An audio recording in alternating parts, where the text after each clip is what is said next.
வணக்கம், நான் உங்கள் chef Muralidharan. Welcome back to chef Madras Murali kitchen. இன்றைக்கி நம்ம பார்க்க போகிற டிஷ் என்ன அப்படின்னா மைசூர் ரசம். இந்த மைசூர் ரசத்தில் உங்களுக்கு கிராம்பு, கசகசா இது ரெண்டும் சேர்ந்து பண்ணுறது தான் இந்த மைசூர் ரசமே. மைசூர் ரசம் அப்படின்னா மெயின் வாசனை அப்படிங்கிறது ப்ளஸ் டேஸ்ட்டு அப்படிங்கிறது உங்களுக்கு கிராம்பினுடைய காரம் அப்படிங்கிறது தான் ரொம்ப ஜாஸ்தியாக இருக்கணும். இந்த மைசூர் ரசத்தில் ஒரு சில பேர் என்ன பண்ணுறாங்க அப்படின்னா தேங்காயை வறுத்தும் போடுறாங்க. பட் அது அவங்கவுங்களுடைய விருப்பம். என்னுடைய குருநாதர் எனக்கு எப்படி சொல்லி கொடுத்தாரோ அந்த மெத்தடில் தான் நான் உங்களுக்கு இன்றைக்கி இந்த மைசூர் ரசத்தை சொல்லி கொடுத்துருக்கேன். மிளகா அப்படிங்கிறது ரொம்ப கம்மியாகவும் கிராம்பினுடைய காரம் ஜாஸ்தியாகவும் இருக்கிறது தான் இந்த மைசூர் ரசம். இந்த மைசூர் ரசத்தில் உங்களுக்கு கிராம்பு என்ன கலரில் இருக்குமோ கொஞ்சம் பிளாக் கலராக தான் வரணும். ஸோ இதுதான் மைசூர் ரசத்தினுடைய ஸ்பெஷலே. கசகசா அப்படிங்கிறது நான் சேர்த்துருக்கிறேன். இதில் உண்டு மைசூர் ரசத்தில். உங்களுக்கு விருப்பம் இல்லை, கசகசாவினுடைய டேஸ்ட் வேண்டாம் அப்படின்னு நினச்சிங்க அப்படின்னா, கசகசா உங்களுக்கு பிடிக்காது அப்படின்னு நினச்சிங்கன்னா, பட் இது இல்லாமல் பண்ணிங்க அப்படின்னா மைசூர் ரசமாக இருக்காது. பட் மைசூர் ரசம் அப்படின்னா கசகசா கம்பல்சரி உண்டுறதுக்கு என்னென்ன தேவையான பொருட்கள் அப்படிங்கிறத பார்க்கலாமா? வாங்க வீடியோக்குள்ளே போகலாம். கசகசா 1 ஸ்பூன் எடுத்திருக்கேன். அடுத்தது கிராம்பு. இந்த கிராம்பு இந்த மாதிரி மேல் பகுதி இருக்கிறதா நான் 20 கிராம்பு நான் எடுத்திருக்கேன். காரம் உங்களுடைய தேவைக்கேற்ப. ஜீரகம் 1 டேபிள் ஸ்பூன், மிளகு 1/4 டேபிள் ஸ்பூன், தனியா 2 டேபிள் ஸ்பூன், துவரம்பருப்பு 1 டேபிள் ஸ்பூன், காஞ்ச மிளகாய் 10, தாளிப்பு ப்ளஸ் காரத்துக்கு. புளி எலுமிச்சம்பழ அளவுக்கு எடுத்து நீங்கள் என்ன பண்ணணும், நல்லா ஊற வச்சு இந்த மாதிரி நீர்க்க கரைச்சி வச்சுக்கோங்க. அப்போ தான் நமக்கு கரெக்டாக இருக்கும். தனியாத்தூள் 1/2 டேபிள் ஸ்பூன், மஞ்சத்தூள் 1 டேபிள் ஸ்பூன் போடணும் பருப்புக்கும் ரசத்துக்கும். பெருங்காயத்தூள் கொஞ்சமாக நீங்கள் எடுத்துக்கோங்க. சால்ட்டு தேவையான அளவு. நெய் 1 ஸ்பூன், கடுகு 1/4 டேபிள் ஸ்பூன், கருவேப்பிலை சிறிதளவு, தக்காளி 2 தக்காளி எடுத்து நைஸாக வெட்டிக்காங்க. இப்போ நான் என்ன பண்ணியிருக்கேன் அப்படின்னா, சாம்பார் பண்ணும்போது இந்த பருப்பை ரெடி பண்ணி இதில் தண்ணி ஊற்றி எந்த மாதிரி வச்சுருக்கேன் பாருங்கள். கலர் மஞ்சள் பொடி போட்டாச்சு, பெருங்காயத்தூள் போட்டு நல்லெண்ணெய் போட்டு தான் பருப்பை வேக வச்சுட்டு அதில் தண்ணி ஊற்றி எப்படி தண்ணி ரெடி பண்ணி வச்சுருக்கேன் பாருங்கள். இப்போது நாம் என்ன பண்ணணும் அப்படின்னா, ரசத்துக்கு பொடி வறுக்கணும். ஃபஸ்ட்டு நீங்கள் இந்த மாதிரி ஒரு பேனில் துவரம்பருப்பு, நாம் எடுத்து வச்ச கசகசா, கிராம்பு, முழு தனியா, அதன் பிறகு காஞ்ச மிளகா, கருவேப்பிலை, இது எல்லாத்தையும் நீங்கள் என்ன பண்ணணும் அப்படின்னா பொன்னிறமாக வறுக்கணும். இப்போ நான் பார்த்தீங்க அப்படின்னா துவரம்பருப்பு போட்டிருக்கேன், கசகசா போட்டிருக்கேன், கிராம்பு மேல் பகுதி இருக்கிற மாதிரி உள்ளதை தான் 20 எடுத்திருக்கேன். இப்போ தனியாகவும் நான் ஆட் பண்ணிட்டேன். இது எல்லாத்தையும் நீங்கள் மிளகு, ஜீரகம் இதுவும் நீங்கள் ஆட் பண்ணிக்காங்க. ஸோ ரசம் அப்படின்னா இதெல்லாம் நமக்கு உண்டு. இந்த மைசூர் ரசத்துக்கு மட்டும் அடிஷ்னலாக கிராம்பும் கசகசாவும் உண்டு. ஒரு துவரம்பருப்பு கம்பல்சரி ரசத்துக்கு நம்ம வறுக்கணும்.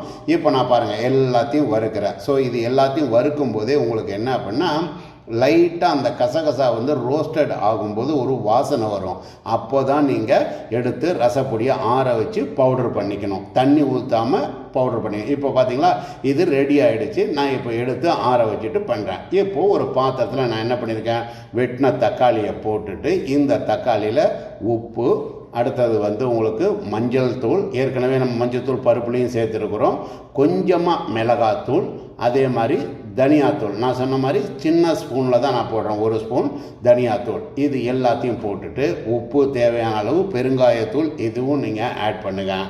கொஞ்சம் கருவேப்பிலை, கிராம்பு இதுலேயும் நான் 3 கிராம்பு ஆட் பண்ணுறேன். அந்த கிராம்பு இல்லாமல் 3 கிராம்பு ஆட் பண்ணுறேன். இப்போது இதுதான் நான் ரெடி பண்ண பவுடர். இந்த கசகசா கிராம்புலாம் பண்ணோம் இல்லையா, இந்த பவுடரை நான் என்ன பண்ணுறேன், 2 ஸ்பூன் போட்டுட்டு எல்லாத்தையும் கைகளில் கசக்கிறேன் நல்லா. ஸோ ரசத்துக்கு அப்படின்னும் போது உங்களுக்கு தக்காளியை இப்படி நல்லா நீங்கள் கசக்கணும். கசக்கிட்டு தான் உங்களுக்கு புளித்தண்ணி அப்படிங்கிறத ஆட் பண்ணணும்.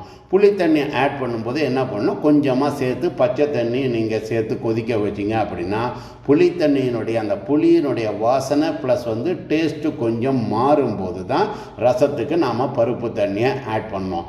அடுத்தது ரசம் அப்படின்னா இப்போ பார்த்தீங்களா, நான் என்ன பண்ணுறேன், புளி தண்ணியை ஆட் பண்ணிட்டேன்.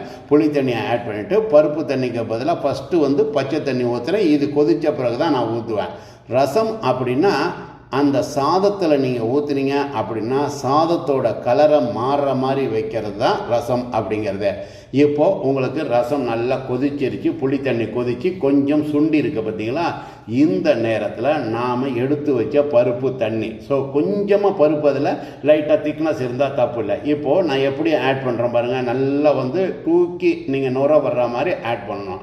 ஸோ இதை மாதிரி நீங்கள் நல்லா பருப்பு தண்ணியை ஆட் பண்ணிவிட்டு ஒரு கலக்குனீங்க அப்படின்னா ரசம் எவ்வளோ லிக்விட்னஸ் இருக்குது பார்த்தீங்களா, இந்த மாதிரி இருக்கணும், கலரும் இருக்கணும். இப்போது லைட்டாக நுர வரும்போது நாம் ரெடி பண்ணி வச்ச பவுடர் மேலே நான் 3 ஸ்பூன் அளவுக்கு போடுறேன். காரம் நான் ஏற்கனவே இன்ட்ரொடக்ஷனில் சொல்லியிருக்கேன், கிராம்புனுடைய காரம் தான் ஜாஸ்தி இருக்கணும்னு. ஸோ கிராம்பு அதனால தான் நான் 20 + ஒரு 3 23 கிராம்பு நான் போட்டிருக்கேன். இப்போ இது நல்லா வந்த பிறகு ரசம் நமக்கு தெரியும் கொதிக்கக்கூடாது அப்படின்னு. ஸோ நல்லா நுர வரும்போது நீங்கள் என்ன பண்ணணும், நெய்யில் தாளிப்பு போடலாம். நான் நெய்யில் தான் தாளிப்பு போட்டிருக்கேன். நீங்கள் நெய் இல்லை அப்படின்னா சாதாரணமாக எண்ணெயில் கடுகு, காஞ்ச மிளகாய், கருவேப்பிலை இது எல்லாத்தையும் நீங்கள் இந்த ரசத்தில் இப்போ தாளிப்பு நீங்கள் ஆட் பண்ணுங்க. இந்த மைசூர் ரசம் அப்படிங்கிறதுல பாதி பேர் என்ன பண்ணுறாங்க அப்படின்னா தேங்காய் பால் எடுத்தும் ஊற்றுறாங்க. அது காரத்தை குறைக்கிறதுக்காக தான் ஊற்றுறாங்க. ஸோ இதுதான் ரீசன், நான் ஏற்கனவே சொல்லியிருந்தேன். அதே மாதிரி தனியா போடக்கூடாது, நான் உங்களுக்கு சும்மா கார்னிஷுக்காக மேலே நான் போட்டு காட்டியிருக்கேன். இப்போது மைசூர் ரசம் ரெடியாக போச்சு. இதில் மைசூர் ரசத்தில் கிராம்பு, கசகசா இந்த காரம் நம்ம உடம்புக்கு ரொம்ப நல்லது அப்படிங்கிறதுக்காக தான் உங்களுக்கு இந்த ரசத்தை நான் செஞ்சு காட்டியிருக்கேன். ஸோ இந்த மைசூர் ரசம் எப்படி வந்திருக்கு பார்த்தீங்களா, மேலே கசகசாவனுடைய பவுடர் தெரியுது பார்த்தீங்களா. ஸோ இந்த ரசத்தை உங்கள் வீட்டில் நீங்கள் செஞ்சு பாருங்கள். ரசத்துக்குன்னே பிளேலிஸ்ட் தனியாக வச்சுருக்கேன், பாருங்கள். என்னங்க, செஃப் மெட்ராஸ் முரளி கிச்சனில் இன்றைக்கி செஞ்ச இந்த டிஷ்ஷை உங்கள் வீட்டில் செஞ்சு பாருங்கள். செஞ்சு பார்த்து மறக்காமல் உங்களுடைய ஃபீட்பேக்கை கீழே இருக்கிற கமெண்ட் பாக்ஸில் பதிவு பண்ணுங்கள். இந்த வீடியோ உங்களுக்கு பிடிச்சிருந்தது அப்படின்னா லைக் பண்ணுங்கள், ஷேர் பண்ணுங்கள், மறக்காமல் நம்ம சேனலை சப்ஸ்கிரைப் பண்ணுங்கள். இது மாதிரி சூப்பரான வேறு ஒரு டிஷ்ஷோட அடுத்த எபிசோடில் உங்களை சந்திக்கிறேன். அதுவரை உங்களிடமிருந்து விடைபெறுவது உங்கள் ஷெஃப் முரளிதரன். நன்றி, வணக்கம்.